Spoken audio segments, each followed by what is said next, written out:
Okay, so Jim, I have a question in your presentation and wanted to know if personhood for you boils down to ethics. Boils down to Ethics.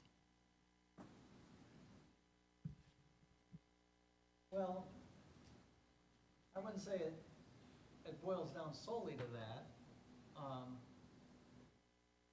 I try to boil it down as much as possible. When I started this, I was going to say, I want to define what makes us human in one PowerPoint slide. Because oftentimes I read books in anthropology that said that one of the key ideas in anthropology is to, tell students what makes us human. And then you'd look through the whole book and it never gave the answer at the end. It would say all kinds of things about, we'd go through all the things like kinship and evolution or whatever, and never answer the question. So basically I wanted to answer that question. And that's where I am with it so far. So I think, ethics is part of it. And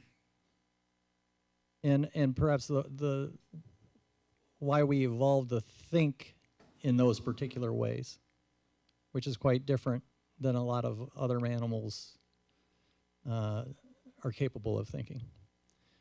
But once again, I want to say, those other animals, they're doing some amazing things out there.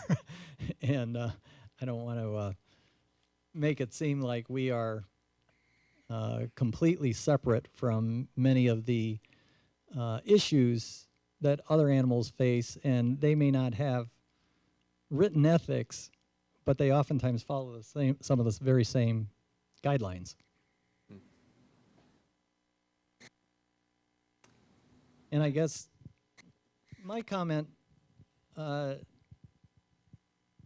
Vivian's talk would be that, Pauline, seriously, Vivianno, yeah, at the,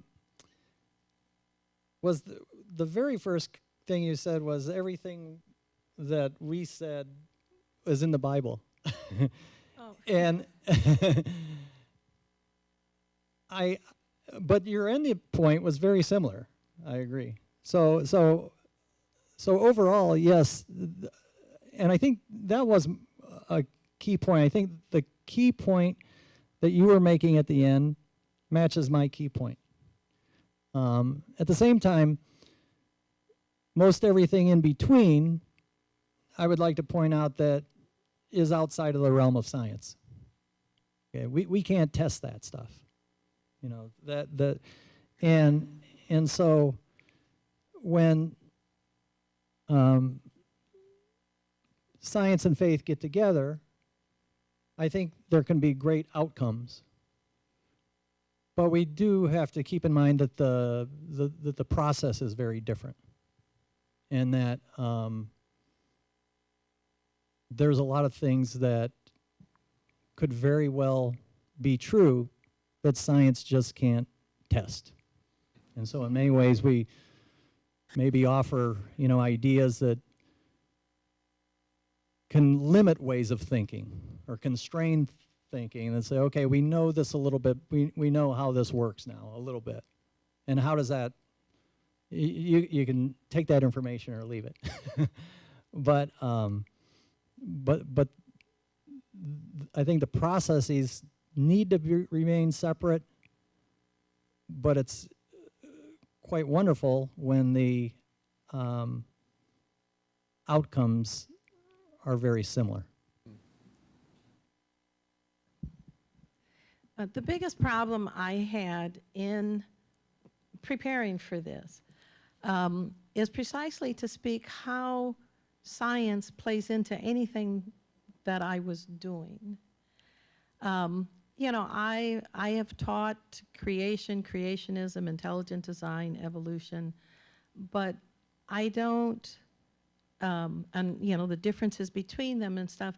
And as, a person who lives in this century, who's had at least some rudimentary science, I have no trouble accepting evolution as the best explanation we have But that doesn't call into question my faith in God as creator. And that's why at the beginning I said I read texts in their historical and literary context. But if I were a creationist, or if there's a creationist out here, you are angry at everything I just said. But because from the kind of mentality behind creationism is that the Bible is factually accurate. And then they do all these mind-twisting things to try to get it reconciled with modern day science. And I have a problem with that. But at this, and as you said, I think there's more. I love science. I'm not one of these I hate science people. But I think that there is more to life than science can tell us about. And so I think that all of our forms of knowledge have limitations. And we just have to, I don't know how you scientifically prove love. You know, you might do all kinds of experiments and come to some general principles, but I just don't see how something like love or beauty, how do you scientifically prove beauty exists? And yet, it's in our world, and we respond to it. We see it. So, you know, if we think of science narrowly as what can be weighed, measured, tested, and reproduced under laboratory conditions, then things like love and beauty, they're just not going to cut it. And things like God are not going to cut it, because I don't know that God's ever showed up for a scientific experiment. So, One of the interesting, I don't know if that, okay, so that I actually in an old paper a long time ago wrote this. A theological discussion about human uniqueness that takes science seriously needs to incorporate current scientific knowledge regarding evolution, cell biology, and genetics, and how they relate to human life experience. A layered approach is warranted, where the data of science and the phenomena of our experience come together to comprehend humanness. And for me, then I go on and talk about Imago Dei, because this happens to be in a paper that I wrote about the Imago Dei, being made in the image of God. In my own research, I have utilized science, philosophy, and theology in looking at things such as personhood.